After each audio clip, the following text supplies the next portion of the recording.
Assalamualaikum warahmatullahi wabarakatuh. Kami dari kelompok 5 akan mempresentasikan hasil diskusi kami tentang onkologi disorder. Yang pertama renal cell carcinoma, yang kedua melanoma, yang ketiga hematopoietic stem cell carcinoma. Nama kelompok 1 Agusti Wahyu Lestari, 2 Habib Fatah, 3 Madya Ratri, 4 Yeni Pratiwi. Kanker atau tumor ganas adalah penyakit yang terjadi akibat adanya pertumbuhan sel-sel jaringan tubuh yang tidak normal. Penyebabnya adalah neoplasia, displasia, dan hiperplasia. Neoplasia adalah kondisi sel yang terjadi di jaringan berproliferasi secara tidak normal dan bersifat invasif. Displasia adalah kondisi sel yang tidak berkembang normal dan indikasinya adanya perubahan pada nukleus atau inti sel. Hiperplasia yaitu kondisi sel normal yang terdapat pada jaringan mengalami pertumbuhan secara berlebihan. Jenis atau lokasi kanker.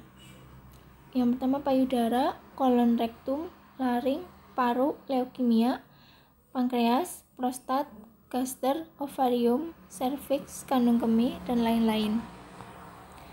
Etiologi kanker, lingkungan sosial. Yang kedua fisik bisa berupa radiasi, perlukaan atau lecet. Kemudian kimia bisa berupa makanan, industri, farmasi, rokok. Selanjutnya genetik, payudara, uterus. Kemudian virus, umumnya pada binatang. Patofisiologi kanker. Sel abnormal membentuk sebuah kelompok dan mulai berproliferasi secara abnormal, membiarkan sinyal pengatur pertumbuhan di lingkungan sekitarnya sel. Sel mendapatkan karakteristik invasif sehingga terjadi perubahan jaringan sekitar. Sel menginfiltrasi jaringan dan memperoleh akses ke limfa dan pembuluh darah, yang membawa sel ke area tubuh yang lain. Kejadian ini dinamakan metastatis atau kanker menyebar ke bagian tubuh yang lain.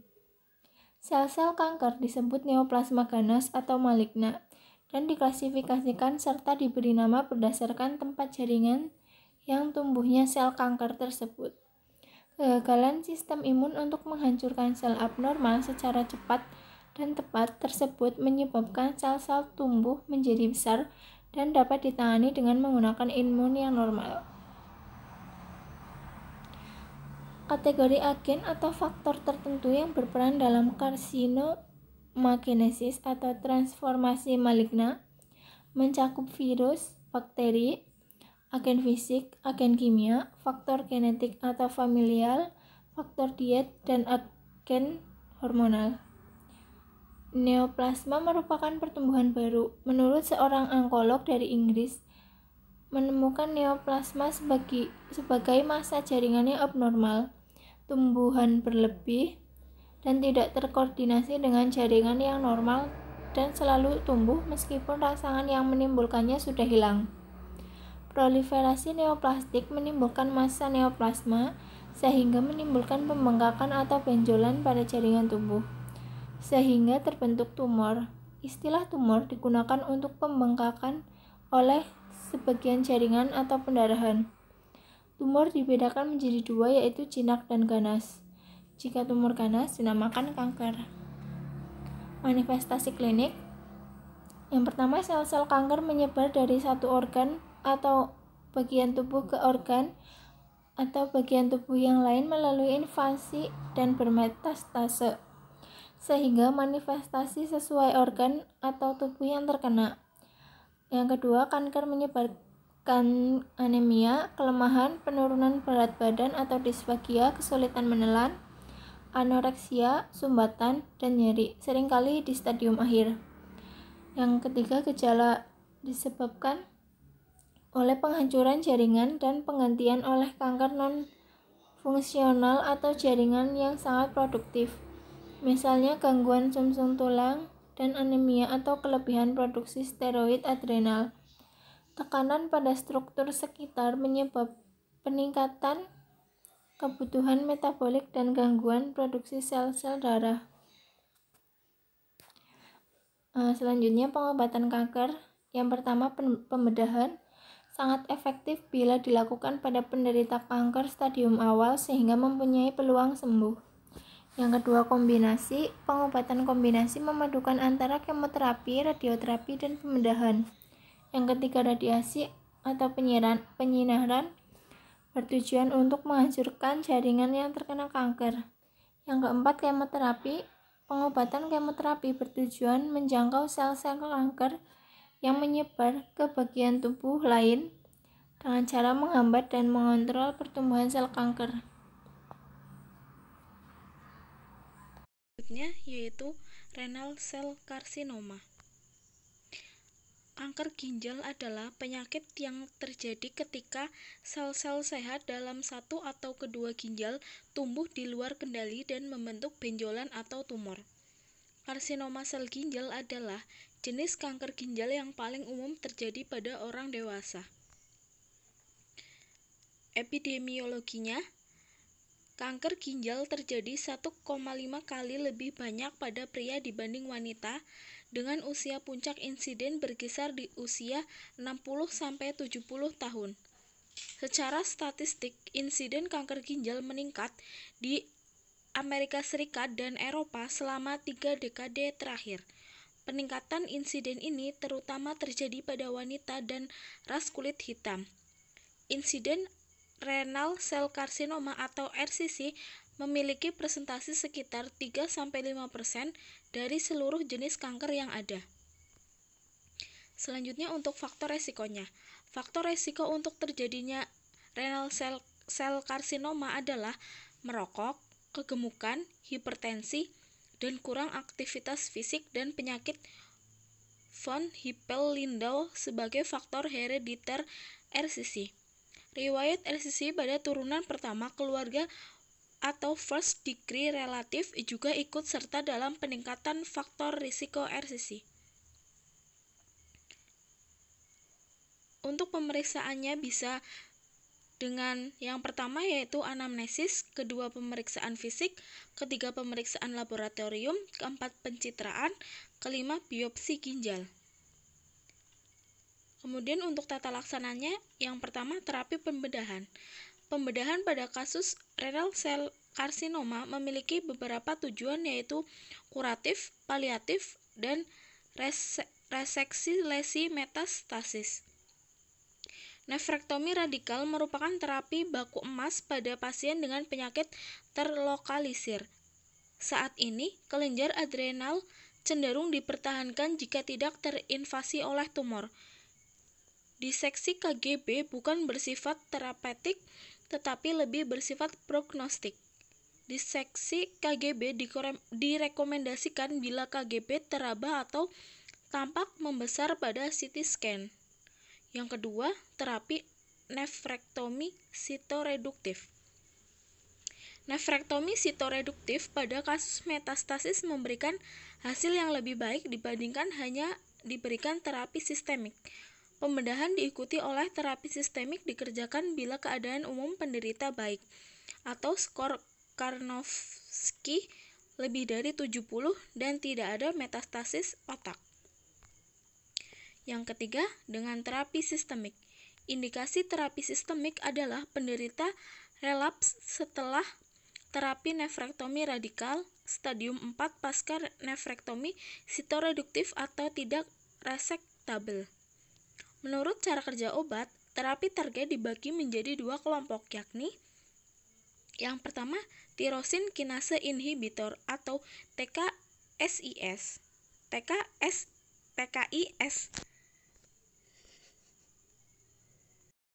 Ketiga, yaitu terapi sistemik. Indikasi terapi sistemik adalah penderita relapse setelah terapi nefrektomi radikal stadium 4 pasca nefrektomi sitoreduktif atau tidak resektabel. Menurut cara kerja obat, terapi target dibagi menjadi dua kelompok, yakni yang pertama tirosin kinase inhibitor atau TKIS dengan pasopanib, sunitinib, cabozantinib, sorafenib, bevacizumab. Yang kedua, mammalian target of rapamycin atau mTOR dengan temsirolimus dan everolimus. Kemudian yang selanjutnya, monitoring terapi. Pemantauan setelah terapi RCC untuk memonitoring dan mengidentifikasi komplikasi setelah operasi, fungsi ginjal, rekurensi lokal setelah nefrektomi parsial atau terapi ablasi, rekurensi pada ginjal kontralateral, dan perkembangan metastasis. Kemudian kami mereview jurnal dengan judul Renal Tuberculosis Mimicking Renal Cell Carcinoma, a Case Report dari jurnal Journal of Medical Case Report tahun 2019 dengan penulis Maron Kekron, Marou Kerby, and Muhammad Sebil. Pendahuluannya, urogenital tuberculosis adalah penyampaian umum tentang ekstrapulmonary tuberculosis dengan ginjal yang paling sering terlibat. Tuberkulosis ginjal biasanya ditandai dengan gejala non-spesifik seperti piuria, disuria, demam, penurunan berat badan, dan nyeri panggul.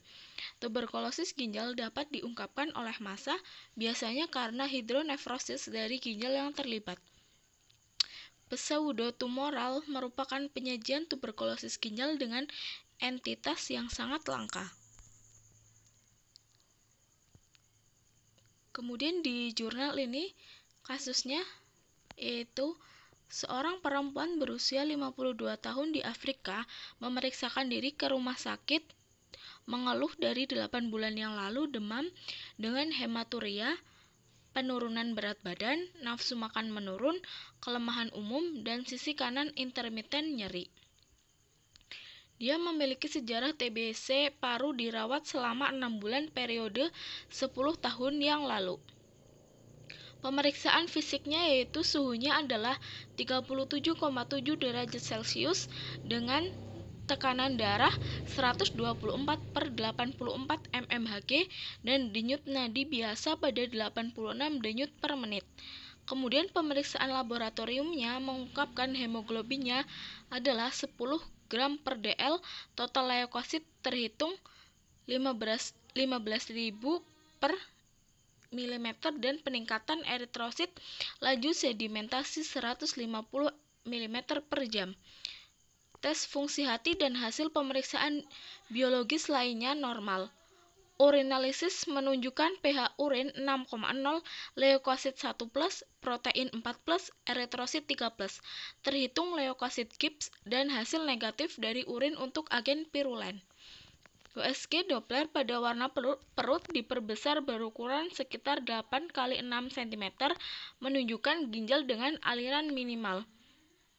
Kontras ditingkatkan secara komputit tomografi pada perut, kemudian mengungkapkan secara heterogenosuli meningkatkan massa dalam ginjal yang tepat berukuran sekitar 8 x 7 cm, memberikan kesan karsinoma sel ginjal. Pasien menerima vaksinasi Basil Calmette-Guerin. Pengujian tuberkulin kulit dilakukan 12 mm dan 10 sampel urin untuk kultur mikrobakteri dan bronkoskopi dengan dibagi oleh Koch Basil dari lavage bronchoalveolar. Dari semua hasil pemeriksaan mikrobakteri diperoleh hasil negatif. Hasil quantiferon TB tes emas atau Quest Diagnostic Sequence NG USA adalah positif. Pengobatan dengan antituberkulosis obat dimulai dan dilanjutkan selama 6 bulan. Ia berada di kesehatan yang baik setelah 35 kali ditindaklanjuti. Kemudian pembahasannya, urogenital TBC dapat didiagnosis dalam 1,1 sampai 1,5% dari semua kasus tuberkulosis dan dalam 5-6% kasus tuberkulosis extrapartner. Infeksi ini biasanya merupakan konsekuensi dari reaktivasi lokal berikut hematogen penyebaran mikrobakterium tuberkulosis ke korteks ginjal selama infeksi paru primer. Di korteks ginjal juga sering terlibat dengan miliari tuberkulosis ketika terdapat beberapa granuloma yang ada. Kemudian tegangan oksigen yang tinggi dari korteks ginjal sangat menguntungkan bagi lokalisasi ginjal. Pemeriksaan klinis dari TBC urogenital terdiri dari gejala yang sebagian besar spesifik seperti buang air kecil sering, piuria, disuria, panggul nyeri, demam, dan penurunan berat badan. Pembibitan ginjal berikut penyebaran hematogen dari situs utama infeksi, kemudian diikuti oleh pembentukan granuloma tidak aktif yang berukuran kecil yang menimbulkan tuberkulosis aktif setelah periode lama. Dan karena itu biasanya terdapat pada pasien kedua untuk dekade keempat kehidupan mereka. Pilogram intravena secara tradisional adalah pendekatan pencitraan standar, tetapi computed tomografi atau CT sekarang lebih disukai. Karakteristik temuan awal adalah erosi dari calyx ginjal, erosi kemudian maju ke nekrosis papiler, hidronephrosis, kavitasi parensimal ginjal dan melebar ke kalses. Kemudian struktur dinding ureter menebal. Hal tersebut yang mencirikan sebagai TBC ureteris dan yang paling umum dalam ketiga distal ureter adalah lesi. Tuberkulosis kandung kemih dapat terjadi untuk mengurangi volume kandung kemih dengan penebalan dinding atau ulserasi dan cacat akibat keterlibatan granulomatous. Yang selanjutnya, biasanya massa ginjal meningkat disebabkan oleh sel ginjal karsinoma, metastasis, limfoma, atau abses.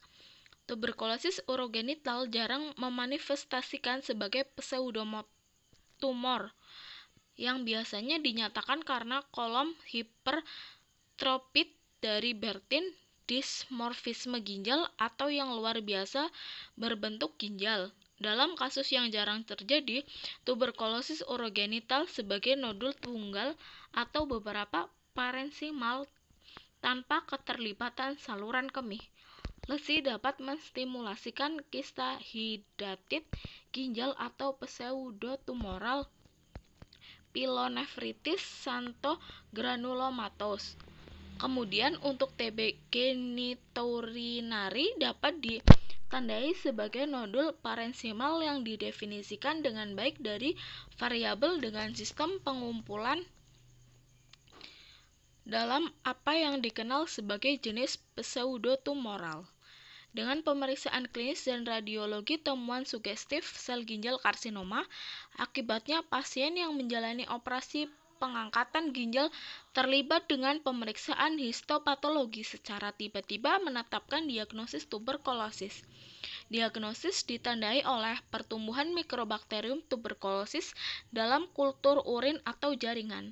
Pengobatan tuberkulosis urogenital mirip dengan TB ekstrapulmonari di situs lain. Regimen awal terdiri dari 4 obat, yaitu isoniazid, rifampicin, pirazinamid, dan etambutol untuk 2 bulan, diikuti oleh 2 obat, yaitu isoniazid dan rifampicin untuk 4 dalam sebulan jika isolasinya rentan terhadap terapi lini pertama.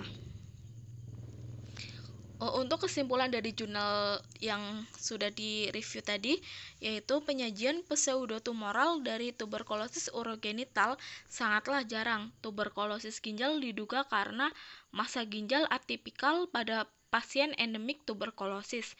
Biopsi harus dilakukan dalam kasus tumor ginjal karena untuk memberikan tepat pada diagnosis yang diragukan, perawatan termasuk pembedahan diikuti dengan terapi antituberkular dengan cara yang dapat digunakan untuk menyelamatkan ginjal lebih awal.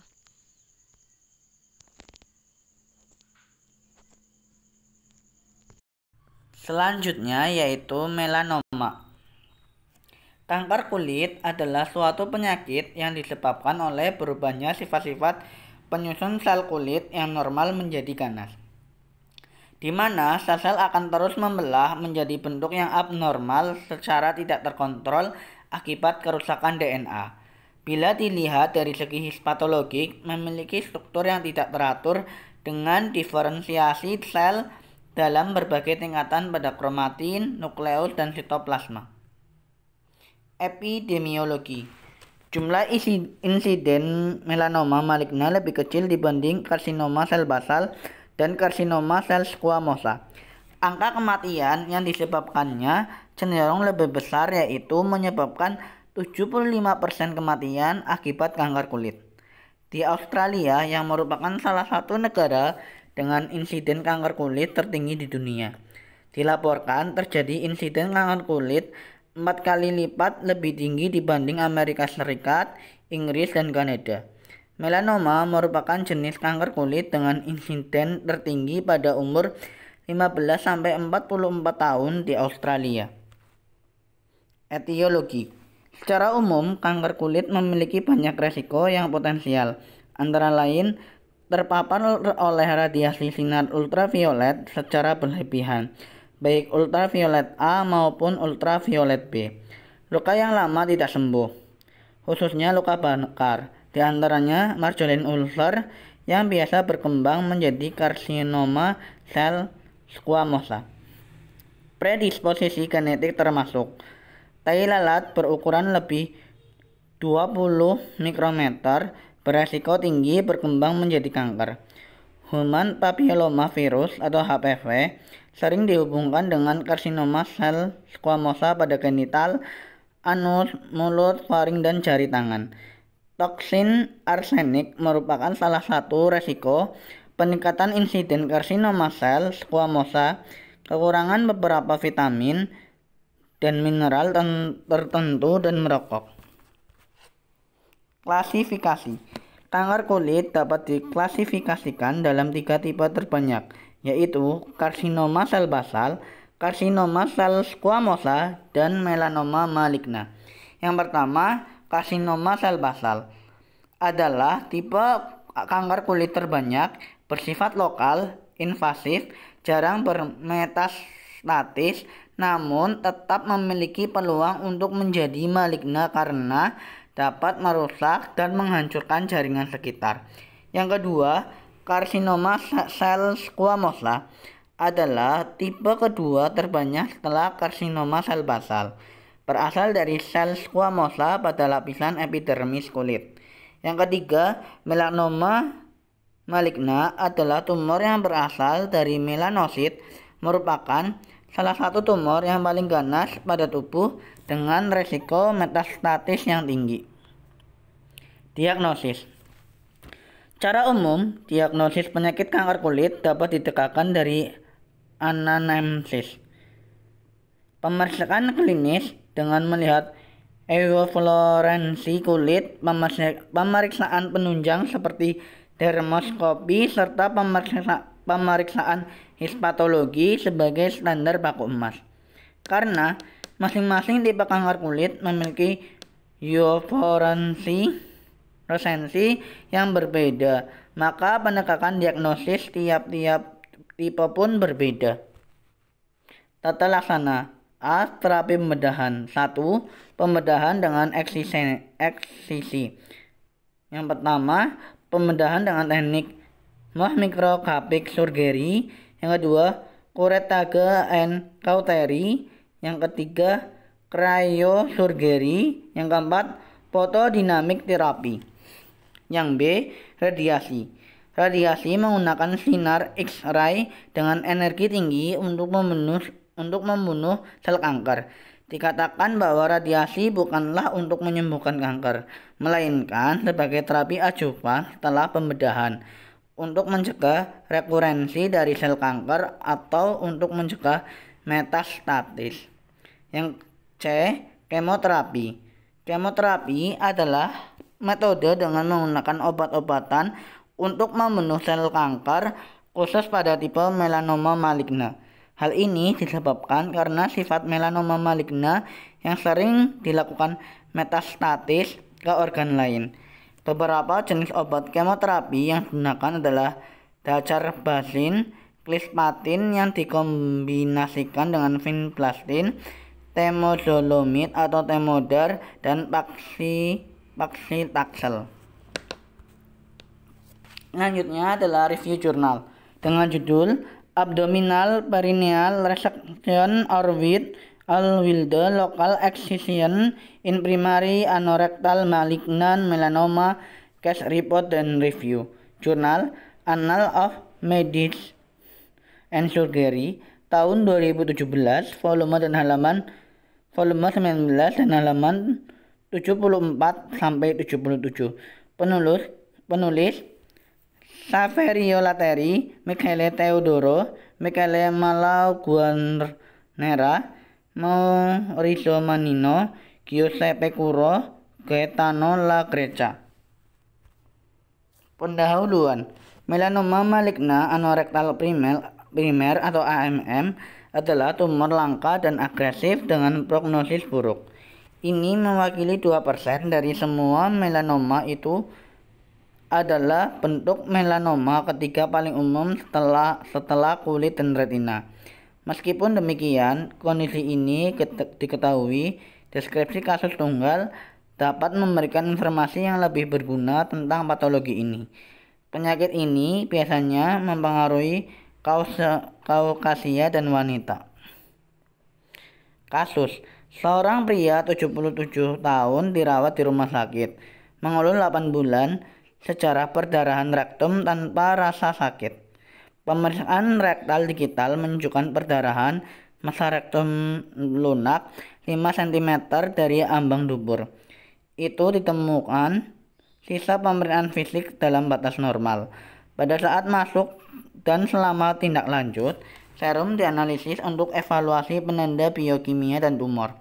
Setelah polipektomi transnasal dan SOFI karena margin negatif makroskopis, hasil histologis konsisten dengan maligna yang mengalami ulcerasi epitelit melanoma tanpa mutasi BRAF F600 melibatkan mukosa dubur dan submukosa dengan margin reseksi bedah lateral yang positif dan margin yang dalam tidak jelas.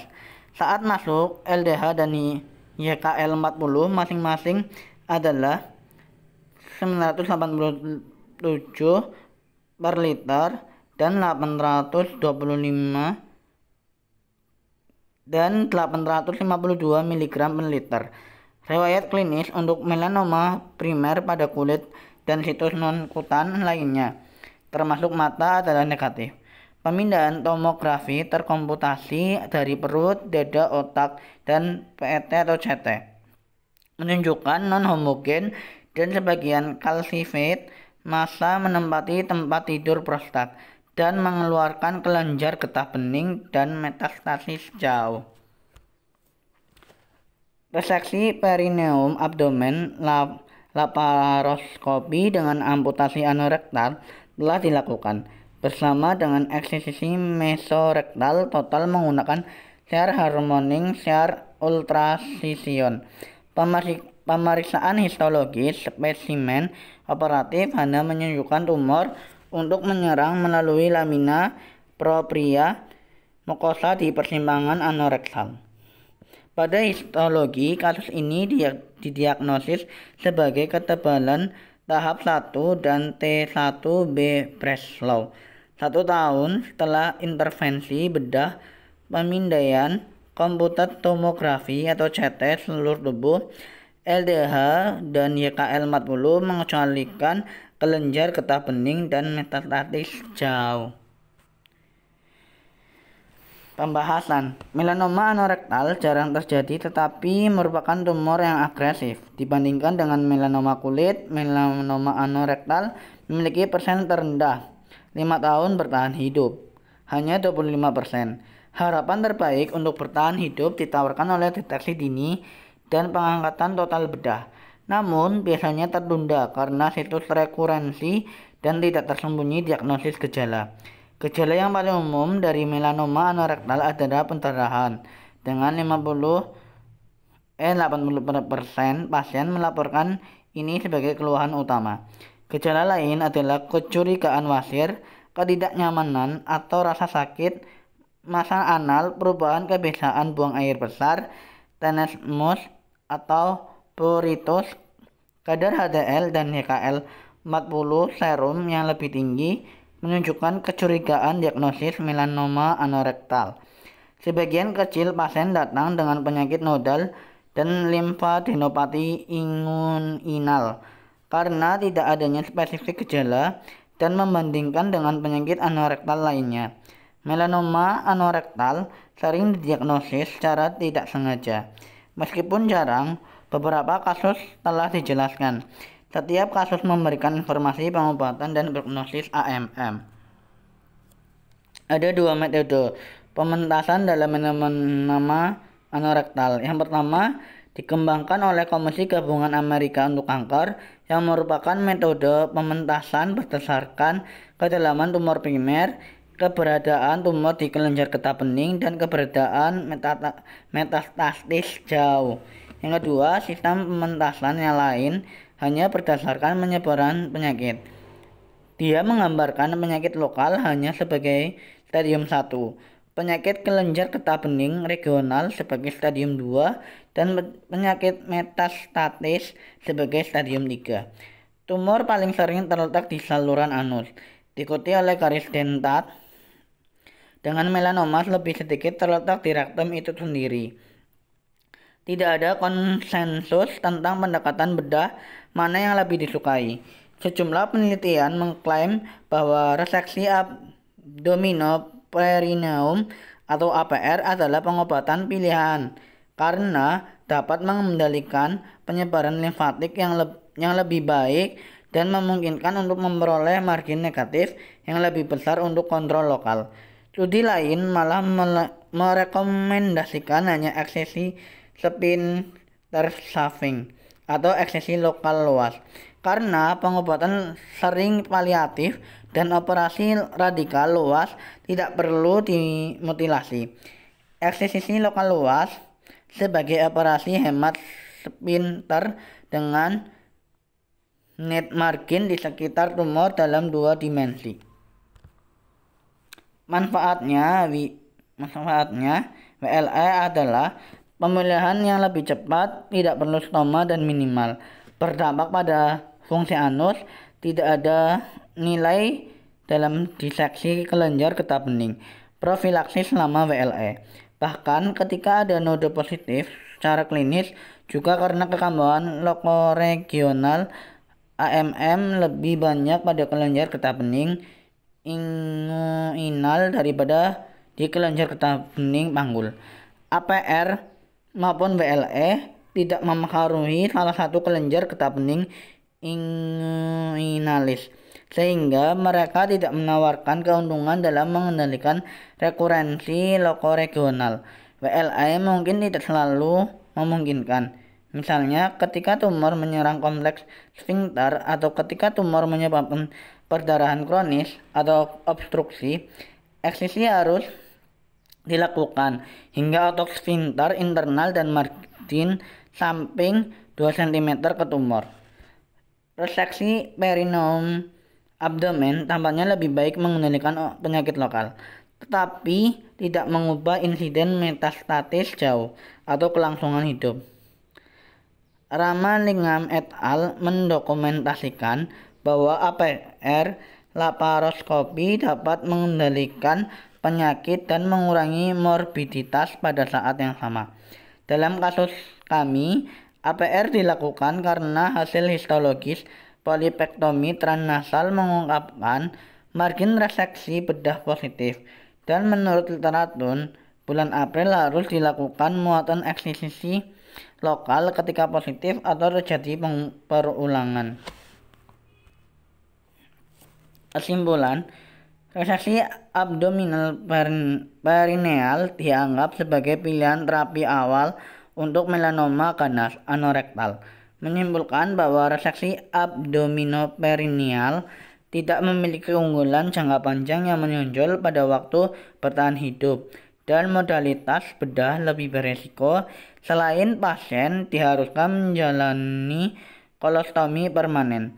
Ini menunjukkan bahwa melanoma anorektal adalah penyakit sistemik pada diagnosis dan tidak ada perawatan bedah, terlepas dari beberapa agresif mengubah hasilnya. Oleh karena itu, Hanya ketika pasien tidak dapat menerima eksisi lokal yang luas, secara teknis bahwa ia akan menjalani reseksi abdominoperineal. Untuk maksud penyembuhan, pasien dengan stadium 0 dan 1 harus memiliki WLE. Tetapi pasien dengan stadium lebih tinggi harus memiliki April. Karena April dapat meningkatkan kualitas hidup dari perdarahan kronis atau obstruksi dari tumor untuk pasien stadium 4.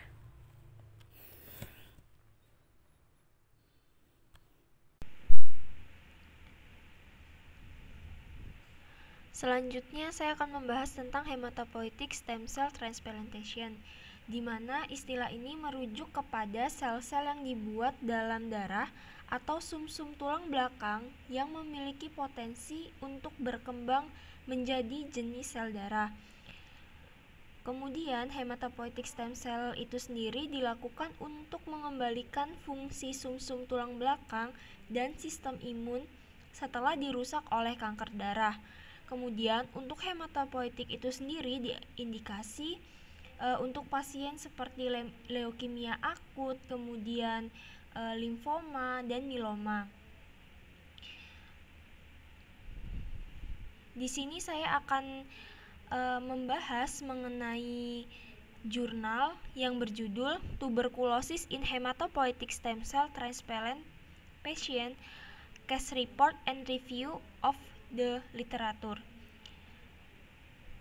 Untuk pendahuluannya, penerima transplantasi sel induk hematopoietik memiliki kerusakan parah pada kekebalan yang dimediasi sel sebagai akibat dari regimen pengkondisian yang digunakan, terapi imunosupresif, dan penyakit graft versus host. Oleh karena itu, mereka rentan terhadap infeksi bakteri, virus, dan jamur. Untuk infeksi mikobakteri dapat terjadi pada pasien ini walaupun kejadian tidak tinggi, bahkan di negara-negara di mana tuberkulosis sering terjadi. Contohnya seperti data di Amerika Serikat menunjukkan bahwa insiden infeksi Mycobacterium di antara penerima HCSC atau hematopoietic stem cell berkisar antara 0,0014% hingga 3%. Kemudian untuk metodenya di sini digunakan dua metode, ada literatur dan pemilihan studi, di mana literatur ini mencari literatur dari PubMed dan Ovid yang ekstensif dilakukan dengan menggunakan istilah pencarian Mycobacterium tuberculosis. Nah, untuk pemilihan studinya itu memenuhi syarat dari semua orang yang TB-nya tingkat dengan pasien hematologi yang mengalami transplantasi sel induk dan menggambarkan laporan kasus atau kejadian prevalensi TB pada populasi pasien ini.